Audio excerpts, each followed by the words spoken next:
one on YouTube. Since I was young, they said I won't be nothing. Now they always say congratulations. Worked so hard, forgot how to vacation.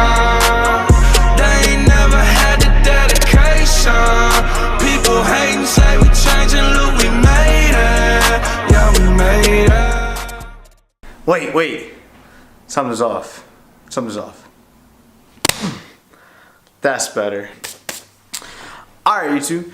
So today, what I wanted to go over is my diet. You know, the diet that I use to lose weight. What this diet is called flexible dieting. And what flexible dieting basically is, you have proteins, carbs, and fats. You get all of these things from any foods you can eat, anything. And if you look on any nutrition label, they have it on there also. They have your calories, your carbs, proteins, and fats on every single nutrition label on anything. And if you're going out to eat or something and you don't know if you can see those, you look them up, because Google got everything, man. 21st century, you know what I'm saying? If you can't find it, Google it. In flexible dieting, you would have a set number of grams of proteins you need to hit a day, a set number of carbs you need to hit a day, and a set number of fats you need to hit a day. The way you get these numbers is you can figure out your own macros. And if anyone doesn't know how to do that, you could just message me. I have a PDF that I made, basically an instructional guide on how to figure out your own macros. But if you don't want to go that route either, I am a fitness coach now, so I could help you figure out your macros and, you know, basically just coach you the whole way through your diet, 12-week program, and just help you reach your goals. Basically what macronutrients are is your proteins, fats, and carbs. Proteins and carbs are both worth 4 calories. So 1 gram of protein is 4 calories. 1 gram of carbs is 4 calories. 1 gram of fat is 9 calories. 9. Depending on your weight, depending on how active you are, macros are going to be different. It's based on the level of your activity and your total caloric expenditure for the day.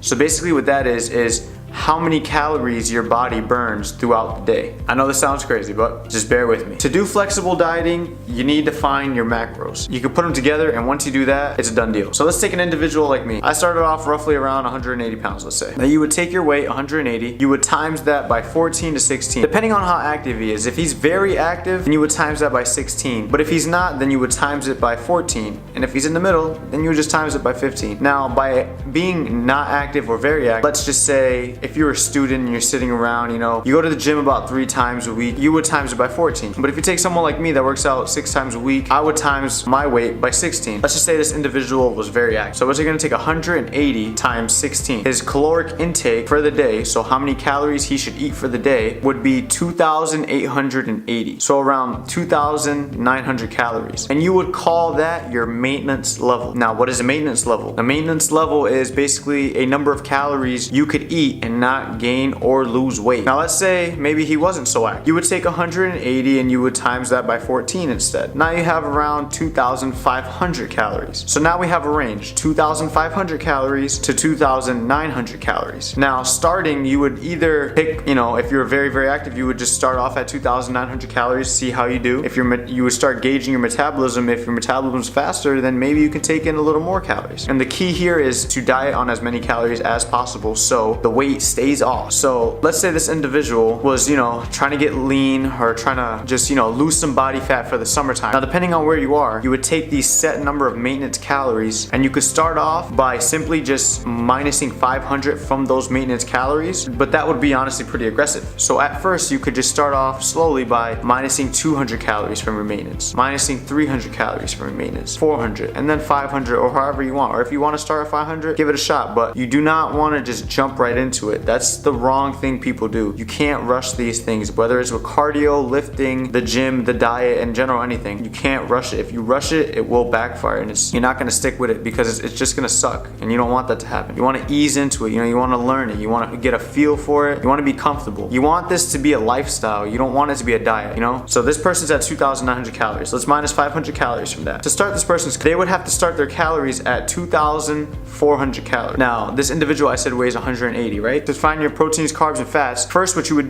take your weight. And if you're very obese, then you would take your lean body mass. But I just recommend people I tell them to just look up their recommended weight for their age and height, and you could just go based off that. So let's say this individual weighs 180 pounds. Simply all we would do is turn 180 pounds to 180 grams of protein that they need a day. Remember what I said, each gram of protein is 4 calories. So we're gonna take 180 times 4. Now that's 720. This means that this person's getting 720 calories just from protein. Now, next what you would find is your fats. Take your weight and you either multiply it by 0.3 or 0.4. One is obviously lower and one's higher. So if you wanna start off on the higher side on fats, then you would times it by 0.4 and take that number. Or if you wanna start on the lower side, you would take that number. Or if you just wanna gauge it, you could just try both numbers for a week and see which numbers are easier to hit or which numbers are harder. So let's say this individual is 180 pounds. We're gonna times it by 0.3. 54 grams of fat is what they can consume. Or they can consume 72 grams of fat. So let's say this individual picked 0.3. 180 times 0.3. We got 54. Now remember what I said, each gram of fat is 9 calories. So what we're gonna do, times it by 9. We got 486, right? So this person's consuming 54 grams of fat every day, and it's equal to 486 calories. Now we're gonna add this to 720, which is 180 grams of protein, and we get 1206. Now, simply all you would do is take this number, 1206, 1206, and you would just minus it from 2400. You're gonna get a negative number, but it's all the same. So now you would get a number like 1194. Now what this number is, it is your carbs, because that's all we got left. We did proteins, we did fats. Now all we got left is carbs. So simply all you would do with this number is you would take 1994, and we said carbs are worth 4 calories. So we're gonna take 1194 and divide it by 4. So this person gets 298.5 grams of carbs. From there, you can simply just say 300 grams of carbs. It doesn't have to be exact.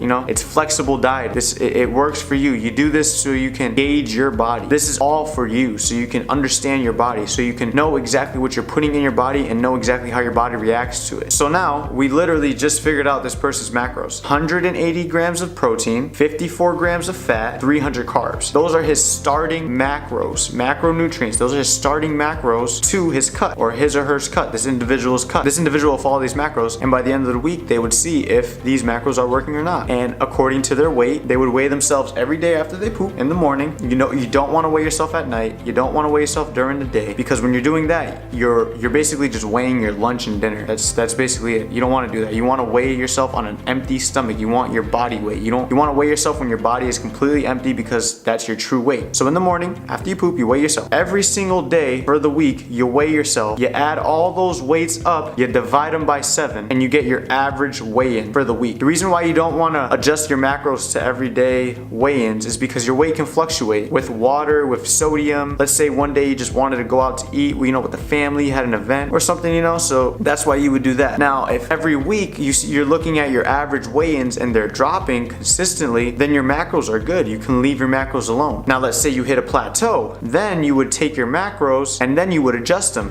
Usually what people do is, and what I do, is I would leave the proteins alone, because proteins are gains, You would leave the proteins alone. You would either sacrifice carbs or fats. Now, this individual had 54 grams of fat, and that's honestly, to begin with, that's probably already pretty low. It's not very, very low, but it's moderately low. So this person will probably want to take away just a few carbs at first. And I'm not saying you take away 100 grams of carbs. I'm not saying any of that. Remember, each gram of carbs is 4 calories. So let's say this person hit a plateau. They're at 300 carbs. If they take away 20 carbs, that's 80 calories. That might not seem like a lot, but that might be the difference from your plateau, from you losing a little more weight. And if that's not working, then you pull carbs and some fats. Let's say this individual got rid of those 4 extra grams of fat. It's 4 times 9, 36. And then he got rid of 20 grams of carbs. That's 80. So 36 plus 80, that's 116 calories that they just cut from their 2,400 calorie cut. Now, that's 116 calories that this person just got rid of from their calorie cut. This might not seem like a lot, but I guarantee you it's a good amount. 116 calories in food is it's pretty good, you know. So basically that's how you would figure out your macros so you can start flexible dieting. Now, a lot of you might be saying, Nate, you said what is flexible dieting? You haven't even got into flexible dieting. What are you talking about? Okay, I understand that. With flexible dieting, if you don't find your macros, if you don't get your, if you don't calculate your own macros and figure out your own macros, then you can't do flexible dieting. Basically what flexible dieting is you have your macros, and everything you eat has nutrition labels. They have proteins, fats, and carbs, like we said before. Now, flexible dieting is also called if it fits your macros. And what this means is you could eat literally what you want as long as it fits your macros. So what I mean by if it fits your macros, everything has a nutrition label on it. So if it fits your macros, then you can eat it. So let's say, for instance, you know, I pulled a couple things from my cabinets in my fridge. We got Oreo Thins. We also got this Edie's ice cream, okay? And now why I'm showing you these things, you know, why is Nate showing you Oreos and ice cream? If you see the macros on this, for 4 Oreo Thins, right? These are the Thins. Yes, you can get the regular ones, but obviously the macros are gonna be a little more. I got the Thins because, you know, because I'm gonna cut, and these are just the most macro friendly. So for 4, which is in one pack, we have 6 grams of fat, 21 grams of carbs, 1 gram of protein. Does this fit this individual's that we just made's macros? Yes. He had 54 grams of fat. He had 300 grams of carbs, and he had 180 grams of protein. So this fits his macros perfectly. He can eat a pack of this and still be in a deficit, still wake up the next morning and lose weight. Now, this is what I mean by you can still eat the things you like on a flexible diet and still lose weight. Take this Edie's ice cream. This is vanilla chocolate Edie's ice cream, guys. This is, come on, this looks delicious. Like, come on. What are the macros on this? 7 grams of fat, 16 carbs, 2 protein. So if you're on a cut, you could still eat this. You could still consume these things. Now, I'm not saying load up all your carbs and fats on junk food and you could, you know, you'll lose weight and stuff like that. Obviously that's not gonna work. So you have to give yourself a gauge. And basically the gauge that I tell my clients and people is you keep it 80% clean, 20% fun. Towards the end of the day, or whenever you want, even in the middle of the day, if you want to grab one of these and it fits your macros, go ahead and do it. Don't think twice about it. That's the art of this diet. That's why I started this diet, and that's why people do it all over the world, because this works. Flexible dieting works. If it fits your macros diet, it works. Now, these are some results that you can get from flexible dieting that I did. Now, remember what I told you guys, it's not a fast process. This takes time. I started back in November, but I didn't start tracking macros till around, I'd say, February, March. That's where I really got into it. I used to look like this. That was in November. That was in November of last year. November 5th, 2016. Now, this is current day. This is how I look on flexible dieting. I'm getting there, you know. I'm not completely shredded. I'm almost there, but this was all through flexible dieting. I still ate the Oreos. I still ate the ice cream. If I wanted to make Alfredo, I made it, I weighed it, and I ate it, and that's it. You make it, you weigh it, you eat it. End of story. Now you might be asking, what app do you use? MyFitnessPal. This app lets you scan in any food you want. Now, you would use MyFitnessPal. This app, and the app is right here. See, it looks something like this. You would take whatever you're eating, you would find the barcode really fast, hit this little scanner right there, hit that little scanner. Now, you take this and you scan it, and boom, what does it say? 140 calories, 20 grams of carbs, 6 grams of fat, 1 gram protein. You press the check mark, boom, and it's in the app. Once it's in the app, you would go down to nutrition, under diary, go down to nutrition, hit it, and you're gonna see something that looks like this, like a pie chart at first. You go right over to the top, you hit nutrients, boom, it gives you literally your macros right there. So if we just ate this for the day, for proteins, we're looking at 0 protein, so our total is 0, carbs, 20, and then fat, 6. That's the macros logged in. It's literally that simple once it's logged in. So as always, guys, I hope you guys enjoyed this video. I hope you liked it. If you found it interesting, if you found it helpful at all, comment, like, share, subscribe for more. If you guys want to see any more videos on any foods I eat, or if you guys want to see a full day of eating or how I track my food, things like that, let me know in the comments below, man. That's it. Help me help you. Other than that, guys,